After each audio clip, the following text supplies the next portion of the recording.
इस वक्त दिल्ली और मुज़ाफ़ात के इलाके ज़बरदस्त धुंध और गर्द गुबार की लपेट में हैं। यानी ये शहर पूरी तरह हवाई आलूदगी की चपेट में है। बच्चों के स्कूल बंद हैं।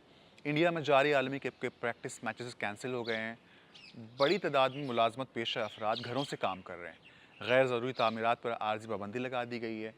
दिल्ली, गुड़गांव, फरीदाबाद, गाज़ियाबाद और नोएडा में पुरानी पेट्रोल और डीजल की गाड़ियों की आमदोरफ्त पर बैन है।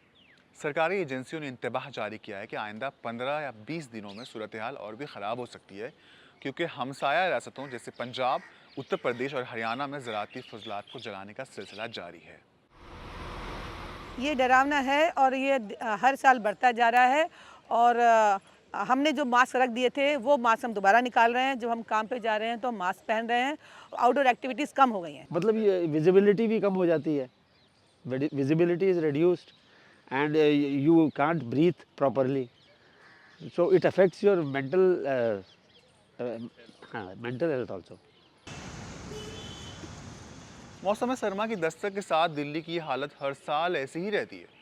हुकूमतों के जरिए इक़दामात के दावे धरे के धरे रह जाते हैं। दिल्ली में आलूदगी की वजूहात मुतअद्दिद हैं। शहर में लाखों गाड़ियों की मौजूदगी के अलावा हमसाया रियासतों में जहाँ किसान परालियाँ जलाते हैं और उसका धुआं शहर में दाखिल हो जाता है और हुकूमत के दाखिली इख्तलाफात की वजह से उन मसाइल का हल नहीं निकल पाता।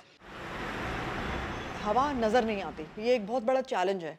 क्योंकि अगर हम अभी मैं आपको पानी देगी और अगर आप पानी गंदा होगा तो आप उसको पिएंगे नहीं, आप वहीं रख देंगे या कहेंगे ये क्या कर रहे हैं।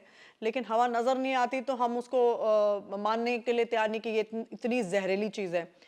चिंता की बात है कि हमारे बच्चे, हमारे हमारे जो फ्यूचर जनरेशन्स हैं वो इस टॉक्सिसिटी पे जी रही हैं।